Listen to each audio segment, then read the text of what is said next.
මේ මාධ්‍ය සාකච්ඡාව ආවරණය කිරීමට පැමිණ සිටින සියලුම මාධ්‍ය හිතවතුන්ව ගෞරවයෙන් පිළිගන්නවා. අද දින අපි රජ වෛද්‍ය නිලධාරී සංගමයේ මේ මාධ්‍ය සාකච්ඡාව කැඳවුවේ වර්තමානයේ මේ තියෙන කොවිඩ් වසංගතයේ වර්තමාන තත්ත්වය පිළිබඳ සහ ඊයේ සහ පෙරේදා දින රජ වෛද්‍ය නිලධාරී සංගමයේ ගත් ඇතැම් ක්‍රියාමාර්ග නිසා සිදු සෞඛ්‍ය අමාත්‍යාංශය තුළ සිදු ඒ සාකච්ඡාවල ප්‍රගතිය පිළිබඳ දැනුවත් කිරීමට. මේදී අපි දැන් ගන්නවා මිනුවන්ගොඩ ප්‍රදේශය ආශ්‍රිතව යම්කිසි කොවිඩ් වසංගතය පොකුරක් විශාල පොකුරක් වර්ධනය වෙමින් තිබෙන කාරණය අපි සියලු දෙනාම දන්නා කාරණයක්. එහිදී ගම්පා ප්‍රදේශයේ දැන් ගම්පා දිස්ත්‍රික්කයේ ගත්තාම පොලිස් වසම් 19කට ආසන්න ප්‍රමාණයක ඇඳිර් නීතිය පනවලා තියෙනවා. මේ අවස්ථාවේදී අපි පෙරේදා දිනේදී අතිගරු ජනාධිපතිතුමන්ට මේ වර්ධනය කර ගැනීම සඳහා සිදු කළ යුතු කාර්යයන් කිහිපයක් පිළිබඳ ප්‍රායෝගිකව සිදුවූ කාරණා පිළිබඳව ජනාධිපතිතුමාට ලිඛිතව දැනුම් දුන්නා. ඒ ප්‍රතිඵලයක් ලෙස ඊයේ දිනේදී සෞඛ්‍ය අමාත්‍යාංශයේ සෞඛ්‍ය අමාත්‍යතුමියගේ ප්‍රධානත්වයෙන් මේ පිළිබඳ සාකච්ඡා කිරීම සඳහා විශේෂ සාකච්ඡාවක් පැවැතුණා. එහිදී රජයේ වෛද්‍ය නිලධාරී සංගමයේ සිදු කළ යෝජනා සහ ඒ පිළිබඳ ඇති වූ ප්‍රගතිය, ඒ පිළිබඳ ලැබුණු සාධනීය ප්‍රතිචාර පිළිබඳ මාධ්‍ය දැනුවත් කිරීම තමයි අප මේ මාධ්‍ය සාකච්ඡාව කැඳවුවේ. එහිදී ප්‍රධාන වශයෙන් ප්‍රථමයෙන්ම මේ PCR පරීක්ෂණ ධාරිතාව සහ ඒ PCR පරීක්ෂණ PCR සහ මේ රෝගීන් හඳුනා ගැනීමේ පරීක්ෂණ ක්‍රමවේද පිළිබඳ දීර්ඝ වශයෙන් අපි සාකච්ඡාවට භාජනය කරා. එහිදී රජයේ වෛද්‍ය නිලධාරී සංගමය පෙන්වා දුන්න කාරණයක් තමයි අපි දන්නවා දැන් PCR පරීක්ෂණ කළ යුතු කාණ්ඩ කුමක්ද? එහිදී අපි රෝගීන්ගේ මේ පරීක්ෂණය සිද්ධ කරන්න ඕනේ. රෝගීන්ද කියලා හඳුනා ගැනීමට පරීක්ෂණය සිද්ධ කරනවා. ඒ වගේම රෝගීන් රෝහලෙන් නැවත ඩිස්චාර්ජ් වෙලා යන්න ඉස්සෙල්ලා එහෙම නැත්නම් ඔවුන් සුව වෙලාද කියන කාරණය තහවුරු කරගෙන නික්ම යාමට පෙර රෝහලේ නැවතත් පරීක්ෂණය සිද්ධ කරන්න ඕනේ. ඒ වගේම සමාජය තුළ රෝගීන් ඉන්නවාදයි කියලා දැන ගැනීමට කාණ්ඩ දෙකක් ඉන්නවා. එකක් රෝගීන්ගේ ආශ්‍රිතයන්ව පරීක්ෂණයට භාජනය කරන්න ඕනේ. ඒ වගේම සමාජය තුළ අහඹු නියැදී අරගෙන අපි කියනවා රැන්ඩම් කමියුනිටි සර්වේලන්ස් කරන්න ඕනේ. ඒ සඳහා යම්කිසි ධාරිතාවක් පරීක්ෂණවල අවශ්‍ය වෙනවා. ඉතින් ප්‍රධාන වැදගත් කාරණය තමයි මේ පිළිබඳ විද්‍යාත්මකව පරීක්ෂණ කරන ක්‍රමවේදය. එහෙම නැත්නම් පරීක්ෂණ කරන ප්‍රතිපත්ති අපි කියනවා ටෙස්ටිං පොලිසි එක නිවැරදිව ප්‍රකාශයට පත් වෙන්න ඕනේ. ඒ සඳහා අපි පහුගිය කාලේ සෑදුණු ඒ ඇල්ගොරිතම් එකක් එහෙම නැත්නම් ප්‍රතිපත්තියක් තිබෙනවා. නමුත් වර්තමාන තත්ත්වයට එක්ක මේ ක්‍රමවේදය පිළිබඳ සහ ඒ ප්‍රතිපත්තිය යාවත්කාලීන වීමේ වැදගත්කම ඊයේ දිනේ දීර්ඝව සාකච්ඡා වුණා. ඉතින් රජයේ වෛද්‍ය නිලධාරී සංගමයේදී පෙන්වා දුන්නේ මේ ඉක්මනින් අවශ්‍ය විදිහට ඒ යාවත්කාලීන ක්‍රියාවලිය සිද්ධ වෙන්න ඕනේ කියන කාරණය. ඊළඟට අපිට පරීක්ෂණවල ධාරිතාව කියන කාරණය වැදගත්. ඉතින් ධාරිතාව ගත්තාම පරීක්ෂණ කිරීමේ හැකියාව තියෙනවා, ධාරිතාව තියෙනවා සහ ප්‍රායෝගිකව දවසකට කරන ප්‍රමාණය තියෙනවා. සමහරක් විට අපිට ධාරිතාව තියෙන්න පුළුවන් 5000ක් කරන්න. නමුත් ඒ 5000ම කරගන්න බැරි වෙන්න පුළුවන් විවිධ සාධක මත. එහිදී මානව සම්පත පවා හේතු වෙන්න පුළුවන්. එහිදී ඉන්න කාර්ය මණ්ඩලයේ කාර්යක්ෂමතාවය නැත්නම් ඒ යන්ත්‍ර මේ මැෂින් වල කාර්යක්ෂමතාවය මේ මැෂින් අඩපණ වෙන්න පුළුවන් ඇතැම් වෙලාවට. එහෙනම් අපිට ධාරිතාව තිබ්බට ඒ ධාරිතාව ළඟා කරගන්න බැරි වෙන්න පුළුවන්. ඒතකොට රාජ්‍ය වෛද්‍ය නිලධාරී සංගමය පෙන්වා දුන්නේ ප්‍රායෝගිකව මේ ධාරිතාව අපි මේ මොහොතේ තියෙන තත්ත්වය සැලකිල්ලටගෙන අඩුම වශයෙන් PCR පරීක්ෂණ 10000ක්වත් දවසකට කරන ධාරිතාවකට මේ වර්ධනය කරගන්න ඕනේ. මේ මොහොතේ සෞඛ්‍ය අමාත්‍යාංශය සහ ඒ පරීක්ෂණ ආයතනවල පරීක්ෂණ ආයතනයට අනුයුක්ත විශේෂඥ වෛද්‍යවරුන් පෙන්වා දුන්නේ මේ මොහොතේ අපට 6000ක පමණ ධාරිතාවක් තියෙනවා. නමුත් විවිධ බාධක සහ විවිධ අඩුලුහුඩුකම් මත තමා මේ ධාරිතාව රඳවාගෙන පවතින්නේ. ඒදී දීර්ඝව සාකච්ඡාවල එම ධාරිතාව අප පෙන්වා දුන්නේ මේ මොහොතේ 10000කටවත් වැඩි කර ගැනීමට අවශ්‍ය කටයුතු සිද්ධ කරන්න ඕන කියන කාරණේ අපි පෙන්වා දුන්නා. ඒදී ඒ පිළිබඳ ඉදිරි දින කිහිපය තුළ මේ පරීක්ෂණ කිරීමේ ධාරිතාව දැන් තියෙන 6000 7000 8000 9000 ක්‍රමක්‍රමයෙන් කොහොමද මේ 10000ට ළඟා කරගන්නේ කියන කාර්යය. මොකද මම පෙන්වා දුන්නා මේ පරීක්ෂණ කරන්න ඉන්න කණ්ඩායම් ටික. ඒදී රෝගීන්ව අපි පරීක්ෂා කරන්න ඕනේ, සමාජය පරීක්ෂා කරන්න ඕනේ, රෝගීන් නැවත ගෙදර ඇවීමට පෙර පරීක්ෂා කරන්න ඕනේ. ඊළඟට අපේ නිරෝධායන මධ්‍යස්ථාන ක්වොරන්ටයින් සෙන්ටර්ස් වල දැනට ඉන්න ප්‍රමාණයක් තියෙනවා. ඒ අයව පරීක්ෂණයට භාජනය කරන්න ඕනේ. ඒ සියල්ල සඳහා අවශ්‍ය මේ ධාරිතාව වැඩි කර ගැනීම. එහිදී එන ගැටලුවක් තමයි මම කිව්වේ මේ කැපැසිටි එක වගේම කේපබිලිටි එක. එහෙම නැත්නම් මේ ප්‍රායෝගිකව ඒ ධාරිතාව කොපමණ ප්‍රමාණයක් අපි ළඟා කරගන්නවද කියන කාරණේදී මානව සම්පත බලපානවා. එහිදී වසංගත රෝග ඒකකයේ ආශ්‍රිතව ඉන්න අපගේ වෛද්‍යවරුන් ඇතුළු කාර්ය මණ්ඩලය, ඒ වගේම පරීක්ෂණාගාර ආශ්‍රිතව අපගේ MLT කියන්නේ ලැබ් වල වැඩ කරන පරීක්ෂණ කටයුතු වලට සහාය වෙන පුද්ගලයන් මේ මානව සම්පත වැඩි කර ගැනීම වැදගත් වෙනවා. ඒ සඳහා අවශ්‍ය ක්‍රියාමාර්ග ගැනීමේ වැදගත්කම අප පෙන්වා දුන්නා. ඊළඟ කාරණය තමයි මේ රෝගයේ රෝග ලක්ෂණ තීව්‍රතාවය අනුව තමයි දැන් රෝග ලක්ෂණ වල ඇතැම් අපි දන්නවා බහුතරයකට මේ වෙලාවේ රෝග ලක්ෂණ නැහැ. නැත්තම් තියෙන්නේ අපි කියනවා mild symptoms. එහෙම නැත්නම් සුළු රෝග ලක්ෂණ තමයි පෙන්වන්නේ. ජීවිත අවදානමක් ඇති රෝග ලක්ෂණ පෙන්වන ප්‍රමාණය අඩු වෙන්න පුළුවන් මේ අවස්ථාවේ. දැනට තියෙන දත් අනුව ඒ ප්‍රමාණය අඩුයි. ඒකට රෝහල් මේ රෝගීන්ව රෝහල් වලට යොමු කිරීමේදී අපිට මේ කාණ්ඩගත කරගන්න පුළුවන් අඩු අවදානමක් තියෙන රෝගීන්. ඒ කියන්නේත් නැත්නම් රෝග ලක්ෂණ අඩුවෙන් දක්වන නැත්නම් ජීවිත අවදානම අඩු රෝගීන් සහ ජීවිතයට යම් අවදානම වැඩි කණ්ඩායම් ලෙස මේ රෝගීන් කාණ්ඩ දෙකකට අපිට වෙන් කරගන්න පුළුවන්. එහිදී රෝහල් වල අනුයුක්ත කරද්දී කොවිඩ් රෝගීන් සඳහා රෝහල් අනුයුක්ත කරද්දී අවදානම අඩු රෝගීන් සඳහා අපිට පුළුවන් දිස්ත්‍රික් රෝහල් වැනි රෝහල් ඒ සඳහා නියුක්ත කරන්න. ඒත් එක්කම අපිට රෝගී තීව්‍රතාවය වැඩි නම් රෝග ලක්ෂණ වල තීව්‍රතාවය වැඩි නම් එහෙම නැත්නම් ජීවිත අවදානම වැඩි නම් එම රෝගීන් සඳහා අපිට අවශ්‍ය වෙනවා දැඩි සත්කාර ඒකක ICU තියෙන රෝහල් ඒ සඳහා නියුක්ත කරන්න. දැන් රජ වෛද්‍ය නිලධාරී සංගමයේ ඉල්ලා සිටියේ දැන් මේ රෝහල් ඒ සඳහා අනුයුක්ත කරද්දී රෝගයේ තීව්‍රතාවය එහෙම නැත්නම් ජීවිතයට තියෙන අවදානම අනුව එම රෝහල් අනුයුක්ත කරන්න. එතකොට අපිට පුළුවන් වෙනවා කොවිඩ් රෝගීන්ට සත්කාරය සලසනවා වගේම ඒ මොහොතේදීම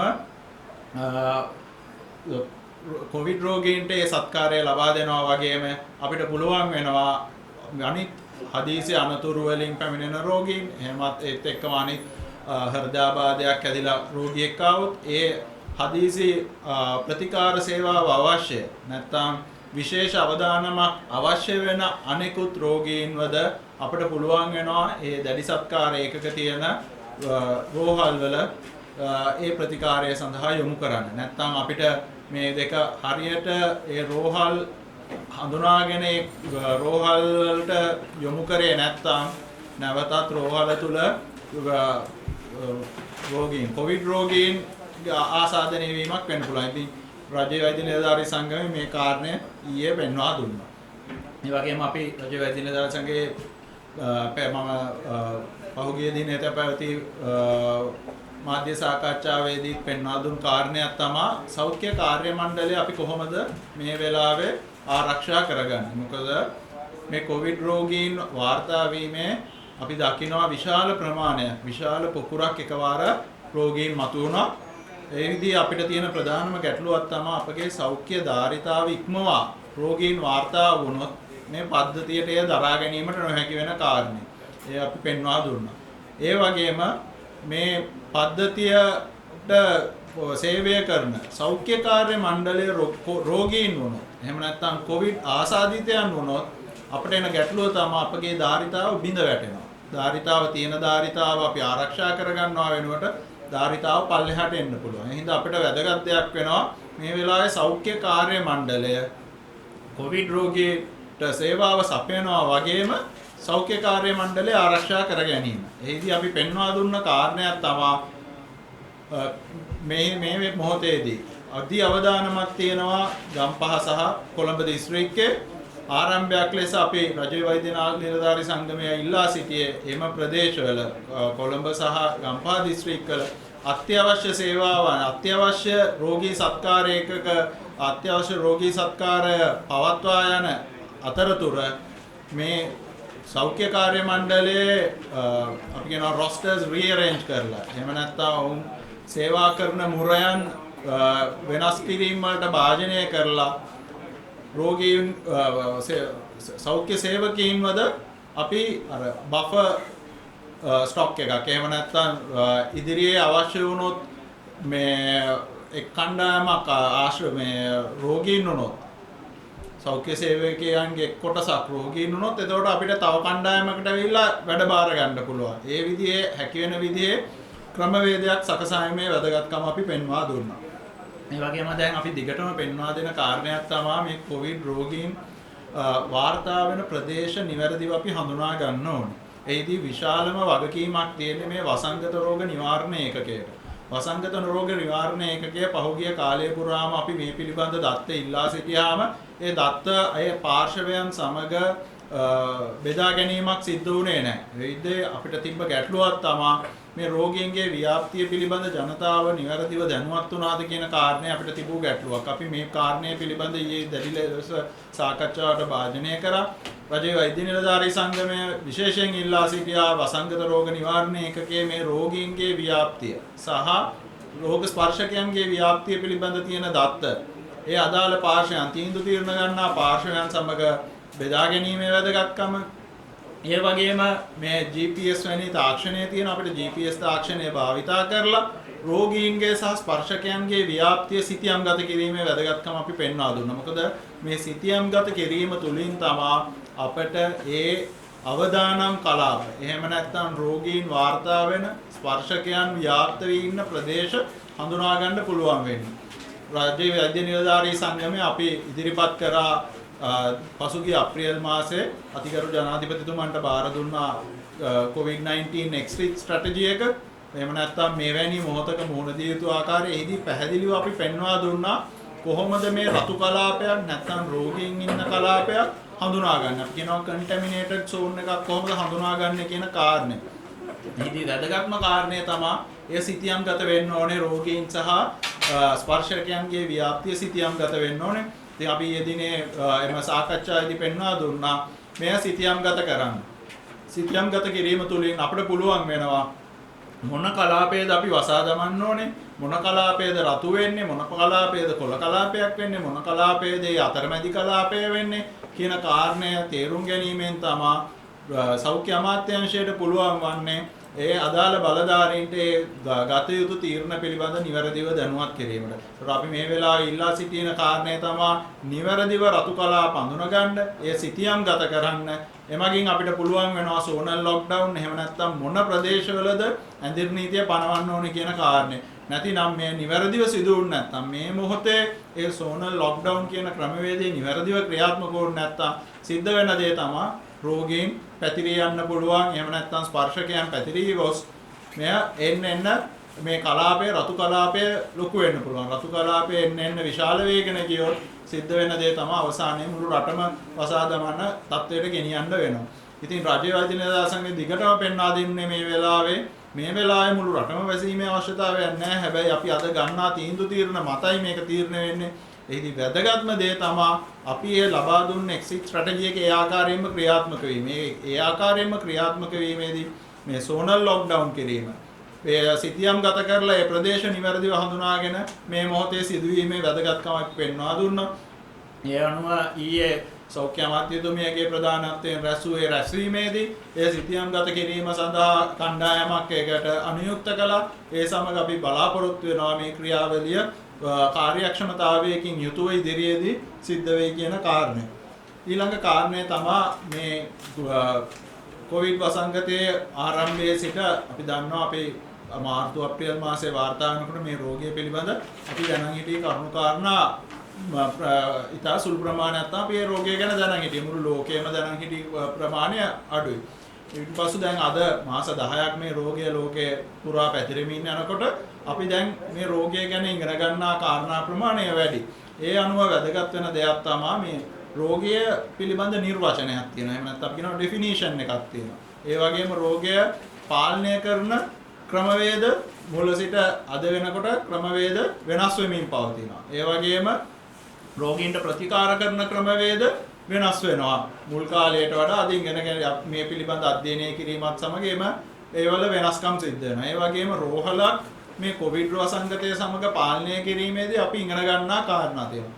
එහිදී මුල් අවධියේදී අපි යම්කිසි මාර්ගෝපදේශන ලබා දුන්නා. එහිදී නිර්වචනය, එහෙම නැත්නම් ප්‍රතිකාර සේවාව පිළිබඳ, ඒ වගේම රෝහල් පරිපාලනය, කළමනාකරණය පිළිබඳ විවිධ මාර්ගෝපදේශන නිකුත් කරා පහුගිය කාලේ. නමුත් දැන් මේ අපි ඉල්ලා සිටි කාරණයක් මේ අදට ගැලපෙන විදිහට මේවා යාවත් කාලීන කළ යුතුයි. ඒ ගයිඩ්ලයින්ස් අපි අප්ඩේට් කරන්න ඕන. ඉතින් රජ වෛද්‍ය නිලධාරී සංගමේ ඉල්ලා සිටි කාරණා තමයි ඒකේ ඩෙෆිනිෂන්, ඒ වගේම ට්‍රීට්මන්ට්, ඒත් තමග ඒ හොස්පිටල් එක ඇඩ්මිනිස්ට්‍රේෂන් එක, රෝහල් කළමනාකරණය කියන කාරණා අදට හරියන විදිහට මාර්ගෝපදේශ යාවත් කාලීන කරන්න කියලා අපි ඉල්ලා සිටියා. ඊළඟ වැදගත් කාරණය තමයි අපි දන්නවා දැන් මේ රෝහල් කාර්ය මණ්ඩලය මේ රෝගීන් බවට පත් වෙනවා තියෙනවා ඇතැම් ප්‍රදේශවල. වෛද්‍යවරුන් සහ හෙද කාර්ය මණ්ඩලය ඇතුළු මේ රෝගයට නිරාවරණය වෙලා මේ අවස්ථාවේදී නිරෝධායනයට ලක් කරන්න සිද්ධ වෙලා තියෙනවා. ඒ වගේම සෞඛ්‍ය වෛද්‍ය නිලධාරී කාර්යාලවලින් මේ රෝගීන් හා ස්පර්ශ වූ අය හඳුනා ගැනීමේ යාන්ත්‍රණයක් ක්‍රියාත්මක වෙනවා.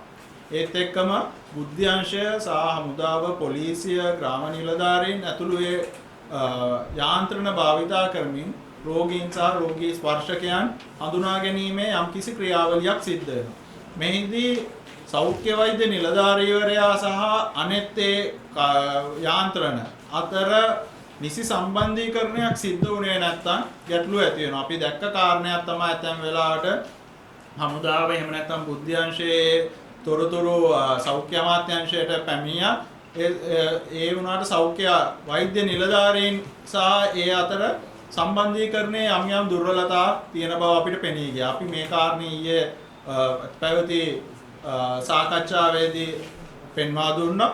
එහිදී අපි ඉල්ලා සිටි කාරණය තමයි මේ තොරතුරු, එහෙම නැත්නම් රෝගීන්ගේ තොරතුරු සහ ස්පර්ශකයන්ගේ තොරතුරු වසංගත රෝග නිවාරණයකට ලැබුණාම එම තොරතුරු පහළම මට්ටමේ ඉන්න යටම අපි කියනවා ඒ ඉන්ෆර්මේෂන් ෆ්ලෝ එකේ පල්ලෙහාට වෙනකම්ම පුළුවන් පල්ලෙහාම මට්ටමට ඒ ඉන්ෆර්මේෂන් ටික යවන්න ඕනේ. ඒදී සෞඛ්‍ය වෛද්‍ය නිලධාරීවරයාගේ මට්ටමට ලැබුණාම තමයි සෞඛ්‍ය වෛද්‍ය නිලධාරීවරයාට පුළුවන් වෙන්නේ ඒ සඳහා අවශ්‍ය ක්‍රියාමාර්ග ගන්න. ඒ අතර සම්බන්ධීකරණයේ යම්කිසි අඩුපාඩු තිබුණොත් එතන ගැටලු මතුවෙනවා. අපි එදට ඊයේ පෙන්වා දුන්නේ මෙම සම්බන්ධීකරණයේ තියෙන අඩුපාඩු හැකි ඉක්මනින් විසඳ ගන්න ඕනේ. එහිදී තාක්ෂණය භාවිතා කරන්න පුළුවන්. අපි දන්නවා Google Sheet එකකට මේක අප්ලෝඩ් කරා නම් ඒ තොරතුරු ඒක ෂෙයා කරලා තිබ්බනම් ඒක ඒ වෙලාවේ මොහොතේම බලා ගන්න පුළුවන්. එවැනි තාක්ෂණය භාවිතා කරලා මේ සම්බන්ධීකරණයේ සිදුවන ප්‍රමාදය සහ ඒ අකාර්යක්ෂමතාවය ඉක්මනින් මග අරවා ගන්න කියලා අපි ඉල්ලා සිටියා. ඒ වගේම වැදගත්ම කාරණයක් තමයි මෙහි සමාජය මේ රෝගය පිළිබඳ කොපමණ දුරට දැනුවත්ද කියන කාරණය. අපි දන්නා රෝගය ගැන දැනුවත් මේ මොහොතේ ව්‍යාප්තිය, ඒ වගේම මේ මොහොතේ තියෙන තොරතුරු මාධ්‍ය සහ ජනතාව මේ වෙලාවේ දැන ගැනීමට ඒකට අයිතියකුත් තියෙනවා, ජනතාවට අවශ්‍යතාවයකුත් තියෙනවා. මොකද ඒ අනුව තමයි ජනතාව නිවැරදිව දැනුවත් කරොත් තමයි ජනතාව ඒට අනුකූලව හැසිරෙන්නේ. මේ ව්‍යාප්තිය අඩු කර ගැනීමට ජනතාවගේ සහයෝගය අපිට ලැබෙන්නේ ජනතාවට නිවැරදිව තොරතුරු ලැබුණොත්. ඒදි වැදගත් වෙනවා සෞඛ්‍ය අමාත්‍යාංශය පැත්තේ. අපි රජයේ වෛද්‍ය නිලධාරී සංගමයේ විදිහට ජනතාව දැනුවත් කිරීම ක්‍රියාවලිය සිද්ධ වෙනවා. අපි ඒ වගේම දකිනවා හමුදාපතිතුමාන්නේ දැනුවත් කිරීම සිද්ධ වෙනවා. නමුත් අපි දකින කාරණයක් තමයි සෞඛ්‍ය අමාත්‍යාංශය පැත්තෙන් මේ තොරතුරු ජනතාවට නිවැරදිව ලබා දීමේ යම්කිසි අඩුපාඩුවක් තියෙනවා. ඒ වගේම මාධ්‍ය ආයතන පවා අපෙන් අහන කාරණයක් තමයි ඇයි මේ ඉස්සර වගේ මේකේ තොරතුරු ලැබෙන්නේ නැත්තේ කියන කාරණා. ඒකේ ප්‍රධාන වගකීම තියෙන පාර්ශවය තමයි සෞඛ්‍ය අමාත්‍යාංශයේ වසංගත රෝග නිවාරණ ඒකකය. සහ ඒ වගේම සෞඛ්‍ය අමාත්‍යාංශයේ සෞඛ්‍ය ප්‍රවර්ධන අංශය තියෙනවා. මේ යාන්ත්‍රණ සෞඛ්‍ය අමාත්‍යාංශය තුල තියෙන යාන්ත්‍රණ නිවැරදිව භාවිතා කරලා ජනතාව දැනුවත් කිරීමේ ක්‍රියාවලිය ශක්තිමත් විය යුතුයි කියන කාරණය අපි පෙන්වා දුන්නා. ඒ වගේම මාධ්‍ය නිවැරදිව තොරතුරු දැනගත යුතුයි. මේ තොරතුරු ටික නිවැරදිව ලැබෙන්නේ නැති වුණාම තමයි එක් පාර්ශව එක් වැරදි තොරතුරු ජනතාවට ලබා දෙන්නේ. ඒ වගේම නිවැරදිව තොරතුරු සෞඛ්‍ය අමාත්‍යාංශය තුලින් ජනතාවට ලබා දීම තුලින් ජනතාවට සෞඛ්‍ය අමාත්‍යාංශයේ ක්‍රියාකාරීත්වය පිළිබඳ විශ්වාසයක් ගොඩනගෙනවා. ඒ විශ්වාසය බිඳ වැටීම සෞඛ්‍ය පද්ධතියට අනාගතයට හොඳ කාරණයක් නෙමෙයි. ඉතින් මේදී තොරතුරු නිවැරදිව අපි ලබා දීමේ යාන්ත්‍රණය ශක්තිමත් කිරීමේ වැදගත්කම පෙන්වුවා නැත්නම් මෙහිදී සිද්ධ වෙන්නේ ජනතාවට මේ අපගේ තියෙන සෞඛ්‍ය පද්ධතිය ගැන විශ්වාසය බිඳ වැටෙන්න පුළුවන්. ඒත් එක්ක මේ දීර්ඝකාලීනව අයහපත් විදිහට බලපාන්න පුළුවන්. මේ වගේම අවසාන කාරණය තමයි මේදී වැදගත් කාරණය අපි මේ නව ජීවන රටාවක් ගැන දිගටම කතා කරනවා. අපි මේ නිව් නෝමල් එකක් ගැන කතා කරනවා. අපි මේකේ අවධි තුනක් විස්තර කළා. එකක් හැමර් ෆේස් එක, ඊළඟට ඩාන්ස් ෆේස් එක, තුන්වෙනි එක එලිමිනේෂන් ෆේස් එක. එහෙම නැත්නම් මේ රෝගයේ ලෝකයට පැමිණි මුල් අවධිය අපි පහු කරලා ඉවරයි. දැන් අපි ඉන්නේ රෝගීන් අර විටින් විට පොකුරු වාර්තා වන කාලයේ ඉන්නේ. ඒකට අපිට නාවික හමුදාව ආශ්‍රිතව පොකුරක් වාර්තා වුණා. ඊළඟට කන්දකාඩු නිරෝධායන මධ්‍යස්ථානයේ ආශ්‍රිතව ඛණ්ඩ මේ රෝගී පොකුරක් වාර්තා වුණා. දැන් අපි මේ විනුවන්ගොඩ ප්‍රදේශ ආශ්‍රිතව පොකුරක් වාර්තා වෙමින් තියෙනවා. මේකේ වැදගත්ම කාරණය තමයි මේ සඳහා විශාල කැපකිරීමක් කරලා රජයේ වෛද්‍ය නිලධාරී සංගමය, ලෝක සෞඛ්‍ය සංවිධානය, ඒ වගේම සෞඛ්‍ය අමාත්‍යාංශය එකතු වෙලා මේ ජනතාව මේ යුගයේ ජීවත් විය යුතු නව සාමාන්‍යකරණ සෞඛ්‍ය නීති රෙගුලාසි පිළිබඳ අපි දැනුවත් කරා. මේ පිළිබඳ දැන් මේ පොතක් ගහලා තියෙනවා. ඒ වගේම මේ තියෙන මාර්ගෝපදේශන වෙබ් අඩවියේ තියෙනවා. නමුත් අපි සෞඛ්‍ය අමාත්‍යාංශයෙන් ඉල්ලා සිටිනවා මේ නව සාමාන්‍යකරණය පිළිබඳ මේ නිකුත් කරලා තියෙන පොත එහෙම නැත්නම් මේ මාර්ගෝපදේශන මාලාව සියලුම මාධ්‍ය ආයතන වෙත ලබා දෙන්න කියලා. සියලුම මාධ්‍ය ආයතන වල ලබා දීම තුලින් පුළුවන් වෙනවා ජනතාව දැනුවත් කිරීමේ ක්‍රියාවලිය ශක්තිමත් කරන්න. ඒ වගේම මේට අදාළ ආයතන වෙත ලබාගේ මේ මාර්ගෝපදේශන පොත ලබා ගැනීමේ ක්‍රමවේදයක් සකස් කරන්න. එමගින් ජනතාවට මේ තොරතුර ඉදිරියට ගෙන යන්න ඕනේ. මොකද මේ නව සාමාන්‍යකරණ ක්‍රමවේදය අනුව ජීවත් වීමට ජනතාව හැඩගැස්වීමේ ප්‍රධාන වගකීමක් මාධ්‍යයට තියෙනවා. ඉතින් මාධ්‍ය මේ පොත නැත්නම් අපි රජයේ වෛද්‍ය නිලධාරී සංගමයේ සතු පොතක් තියෙනවා. නමුත් අපිට දැනගන්න ලැබුණා මේ පොත තාම මාධ්‍ය ආයතන වෙතවත් නිකුත් කරලා නැහැ කියන කාරණේ. ඉතින් ඉතාමත් වැදගත් වෙනවා අපේ සෞඛ්‍ය අමාත්‍යාංශයේ වසංගත රෝග නිවාරණ ඒකකයෙන් සහ ඒ අදාළ අංශ වලින් ඉල්ලා සිටිනවා මේ පොත මාධ්‍ය ආයතන වෙත ලැබීමට සලස්වන්න කියන කාරණේ. ඉතින් මේ මම අද ප්‍රකාශයටපත් කළේ ඊයේ දිනේ සෞඛ්‍ය අමාත්‍යාංශ ආශ්‍රිතව ඒ ගත් දාන ලද තීන්දුව පිළිබඳ